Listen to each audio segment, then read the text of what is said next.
समेस्त गोयंकार भाव भयणीक माय मोगाचो नमस्कार.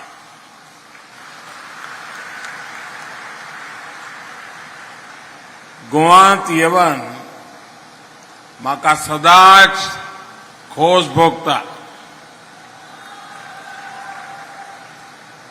मंच पर उपस्थित गोवा के गवर्नर पीएस श्रीधरन पिल्लई जी, यहां के लोकप्रिय मुख्यमंत्री श्री प्रमोद सावंत जी, केंद्रीय मंत्री श्रीपद नाइक जी, ज्योतिरादित्य सिंधिया जी, अन्य सभी महानुभाव, देवी और सज्जनों, गोवा के लोगों को और देश के लोगों को नए बने इस शानदार एयरपोर्ट के लिए बहुत बहुत बधाई. पिछले 8 वर्षों में जब भी आपके बीच आने का मौका मिला है तो मैं एक बात जरूर दोहराता था. आपने जो प्यार, जो आशीर्वाद हमें दिया है, उसको मैं ब्याज सहित लौटाऊंगा. विकास करके लौटाऊंगा. ये आधुनिक एयरपोर्ट टर्मिनल उसी स्नेह को लौटाने का एक प्रयास है. मुझे इस बात की भी खुशी है कि इस इंटरनेशनल एयरपोर्ट का नाम मेरे प्रिय सहयोगी और गोवा के लाडले स्वर्गीय मनोहर पर्रिकर जी के नाम पर रखा गया है.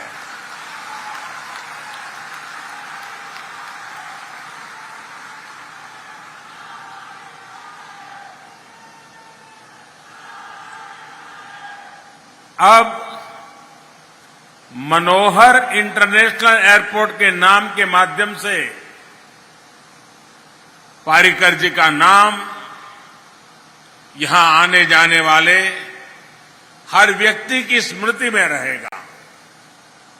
साथियों, हमारे देश में इंफ्रास्ट्रक्चर को लेकर दशकों तक जो अप्रोच रही, उसमें सरकारों द्वारा लोगों की जरूरत से ज्यादा वोट बैंक को प्राथमिकता दी गई. इस वजह से अक्सर ऐसी परियोजनाओं पर भी हजारों करोड़ रुपए खर्च किए गए जिनकी उतनी जरूरत ही नहीं थी. और इसी वजह से अक्सर जहां इंफ्रास्ट्रक्चर लोगों के लिए जरूरी होता था, उसे नजरअंदाज कर दिया जाता था. गोवा का ये इंटरनेशनल एयरपोर्ट इसका ही एक उदाहरण है. गोवा वासियों की नहीं बल्कि देश भर के लोगों की ये बहुत पुरानी मांग थी कि यहां एक एयरपोर्ट से काम नहीं चल रहा है, गोवा को दूसरा एयरपोर्ट चाहिए. जब अटल बिहारी वाजपेयी जी की सरकार केंद्र में थी, तब इस एयरपोर्ट की प्लानिंग हुई थी. लेकिन अटल जी की सरकार जाने के बाद इस एयरपोर्ट के लिए बहुत कुछ नहीं किया गया. लंबे समय तक ये प्रोजेक्ट लटकता रहा. 2014 में गोवा ने विकास का डबल इंजन लगाया. हमने फिर से सारी प्रक्रियाएं तेजी से पूरी की. और 6 साल पहले मैंने यहां आकर के इसकी आधारशिला रखी। बीच में कोर्ट कचहरी से लेकर महामारी तक अनेक अड़चनें आई, लेकिन इन सब के बावजूद आज ये शानदार एयरपोर्ट बनकर तैयार है। अभी यहां साल में करीब 40 लाख यात्रियों को हैंडल करने की सुविधा है। आने वाले समय में ये क्षमता 3.5 करोड़ तक पहुंच सकती है। इस एयरपोर्ट से निश्चित रूप से पर्यटन को बहुत लाभ होगा। 2 एयरपोर्ट होने से कार्गो हब के रूप में भी गोवा के लिए संभावनाएं बहुत बढ़ गई हैं। फल सब्जी से लेकर फार्मा प्रोडक्ट्स के एक्सपोर्ट को इससे बहुत बल मिलेगा। साथियों, मनोहर इंटरनेशनल एयरपोर्ट आज देश के इंफ्रास्ट्रक्चर को लेकर बदली हुई सरकारी सोच और अप्रोच का भी प्रमाण है। 2014 से पहले सरकारों का जो रवैया था, उस वजह से हवाई यात्रा एक लग्जरी के रूप में स्थापित हो गई थी। ज्यादातर इसका लाभ समृद्ध संपन्न लोग ही उठा पाते थे। पहले की सरकारों ने सोचा ही नहीं कि सामान्य जन भी, मध्यम वर्ग भी उतना ही एयर ट्रैवल करना चाहता है। इसलिए तब की सरकारें आवाजाही के तेज माध्यमों पर निवेश करने से बचती रही। एयरपोर्ट्स के विकास के लिए उतना पैसा ही नहीं खर्च किया गया। इसका नतीजा ये हुआ कि देश में एयर ट्रैवल से जुड़े इतना बड़ा पोटेंशियल होने के बावजूद भी हम उसमें पीछे रह गए, हम उसे टैप नहीं कर पाए। अब देश विकास की आधुनिक सोच के साथ काम कर रहा है, तो हम इनके नतीजे भी देख रहे हैं। साथियों, आजादी से लेकर 2014 तक देश में छोटे बड़े एयरपोर्ट सिर्फ 70 थे, 70। ज्यादातर सिर्फ बड़े शहरों में हवाई यात्रा की व्यवस्था थी। लेकिन हमने हवाई यात्रा को देश के छोटे छोटे शहरों तक पहुंचाने का बीड़ा उठाया। इसके लिए हमने 2 स्तर पर काम किया। पहला, हमने देश भर में एयरपोर्ट के नेटवर्क का विस्तार किया। दूसरा, उड़ान योजना के जरिए सामान्य मानवी को भी हवाई जहाज में उड़ने का अवसर मिला। इन प्रयासों का अभूतपूर्व परिणाम आया है। बीते 8 वर्षों में, अभी सिंधिया जी ने काफी विस्तार से बताया, बीते 8 वर्षों में देश में करीब 72 नए एयरपोर्ट तैयार किए गए हैं। अब सोचिए, आजादी के बाद 70 साल में 70 के आसपास एयरपोर्ट, और इन दिनों 7-8 साल में नए और 70 एयरपोर्ट। यानी अब भारत में एयरपोर्ट्स की संख्या 2 गुनी हो चुकी है। वर्ष 2000 में साल भर में देश में 6 करोड़ लोग हवाई यात्रा में यानी उसका लाभ लेते थे। 2020 में कोरोना काल से पहले ये संख्या 14 करोड़ से अधिक हो गई थी। इसमें भी 1 करोड़ से अधिक साथियों ने उड़ान योजना का लाभ उठाकर हवाई यात्रा की थी। साथियों, इन सभी प्रयासों की वजह से आज भारत दुनिया का तीसरा सबसे बड़ा एविएशन मार्केट बन चुका है। उड़ान योजना ने जिस तरह देश के मध्यम वर्ग के सपनों को पूरा किया है, वो तो वाकई किसी यूनिवर्सिटी के लिए, एकेडमिक वर्ल्ड के लिए अध्ययन का विषय है।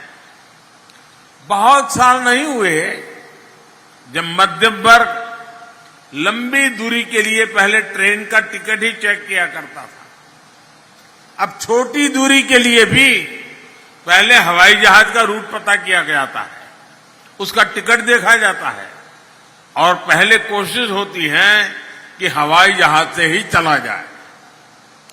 जैसे जैसे देश में एयर कनेक्टिविटी का विस्तार होता जा रहा है, हवाई यात्रा सबकी पहुंच में आती जा रही है। भाइयों और बहनों, हम अक्सर सुनते हैं कि टूरिज्म किसी भी देश की सॉफ्ट पावर को बढ़ाता है, और ये सच भी है। लेकिन ये भी उतना ही सच है कि जब किसी देश की पावर बढ़ती है तो दुनिया उसके विषय में ज्यादा जानना चाहती है।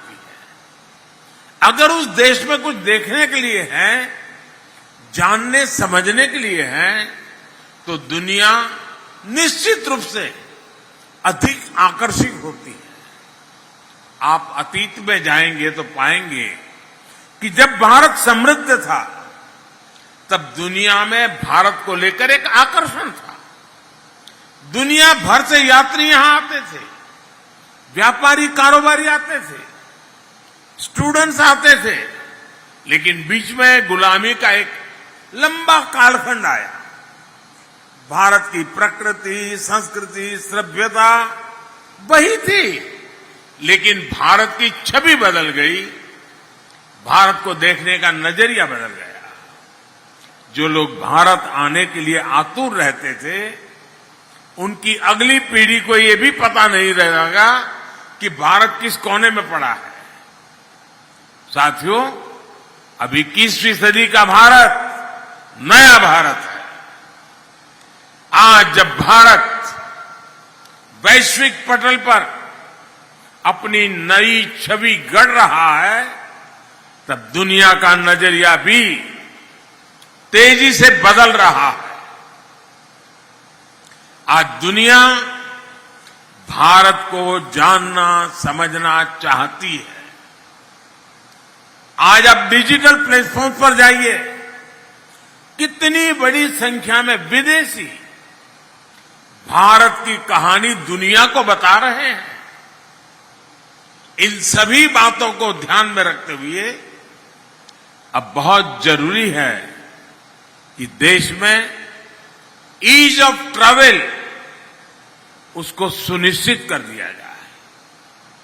इसी सोच के साथ बीते 8 वर्षों में भारत ने ईज ऑफ ट्रैवल बढ़ाने के लिए, अपने टूरिज्म प्रोफाइल का विस्तार करने के लिए हर संभव प्रयास किए हैं। आप देखेंगे कि हमने वीजा की प्रक्रिया को आसान किया, वीजा ऑन अराइवल की सुविधाओं को बढ़ाया, हमने आधुनिक इंफ्रास्ट्रक्चर और लास्ट माइल कनेक्टिविटी पर फोकस किया। एयर कनेक्टिविटी के साथ ही digital connectivity, mobile connectivity, railway connectivity, हम सभी पर ध्यान दे रहे हैं। आज रेलवे से अधिकतर टूरिस्ट डेस्टिनेशन जुड़ रहे हैं। तेजस और वंदे भारत एक्सप्रेस जैसी आधुनिक ट्रेनों रेलवे का हिस्सा बन रही हैं। विस्टाडोम कोच, वो ट्रेनें पर्यटकों के अनुभव का विस्तार कर रही है। इन सभी प्रयासों का असर भी हम निरंतर अनुभव कर रहे हैं। साल 2015 में देश में डोमेस्टिक टूरिस्ट की संख्या 14 करोड़ थी। पिछले साल ये बढ़कर करीब 70 करोड़ तक पहुंच गई थी। अब कोरोना के बाद देश और दुनिया भर से टूरिज्म बहुत तेजी से बढ़ रहा है। गोवा जैसा टूरिस्ट डेस्टिनेशन में सबसे पहले वैक्सीन लगाने के फैसले का भी लाभ गोवा को मिल रहा है और इसलिए मैं प्रमोद जी और उनकी टीम को बधाई देता हूं। और साथियों, हम सभी जानते हैं कि टूरिज्म में रोजगार, स्वरोजगार की सबसे ज्यादा संभावनाएं हैं। पर्यटन से हर कोई कमाता है, ये सबको अवसर देता है और गोवा वालों को समझाने की जरूरत नहीं है। इसलिए डबल इंजन की सरकार पर्यटन पर इतना बल दे रही है, कनेक्टिविटी के हर माध्यम को सशक्त कर रही है। यहां गोवा में भी 2014 के बाद से हाईवे से जुड़े प्रोजेक्ट पर 10,000 करोड़ रुपए से अधिक का निवेश हो चुका है। गोवा में ट्रैफिक की समस्या को कम करने के लिए भी लगातार काम किया जा रहा है। कोंकण रेलवे का बिजलीकरण होने से भी गोवा को बहुत लाभ हुआ है। साथियों, कनेक्टिविटी के इन प्रयासों के साथ ही सरकार का जोर हेरिटेज टूरिज्म को प्रमोट करने पर भी है। हमारी जो धरोहरें हैं, उनके रखरखाव, उनकी कनेक्टिविटी और वहां सुविधाओं के निर्माण पर बल दिया है। गोवा में ऐतिहासिक अगोड़ा जेल कॉम्प्लेक्स म्यूजियम का विकास भी इसका उदाहरण है। आधुनिक टेक्नोलॉजी का उपयोग करते हुए हम देश भर में अपनी धरोहरों को और आकर्षक बना रहे हैं। देश के तीर्थों और धरोहरों की यात्रा करने के लिए विशेष रेल भी चलाई जा रही है। साथियों, वैसे मैं आज गोवा सरकार की एक और बात के लिए सराहना करना चाहता हूं। गोवा सरकार फिजिकल इंफ्रास्ट्रक्चर के साथ ही सोशल इंफ्रास्ट्रक्चर पर भी उतना ही बल दे रही है। गोवा में ईज ऑफ लिविंग बढ़े, यहां पर कोई भी व्यक्ति सरकारी योजनाओं के लाभ से वंचित ना रहे, इस दिशा में स्वयंपूर्ण गोवा अभियान बहुत सफल रहा है, बहुत अच्छा काम किया गया है। गोवा आज 100% सैचुरेशन का एक बहुत उत्तम उदाहरण बना है। आप सभी ऐसे ही विकास के कार्य करते रहिए, लोगों का जीवन आसान बनाते रहिए। इसी कामना के साथ मैं इस भव्य एयरपोर्ट के लिए आप सबको बधाई देते हुए मेरी वाणी को विराम देता हूं। बहुत बहुत शुभकामनाएं, बहुत बहुत धन्यवाद।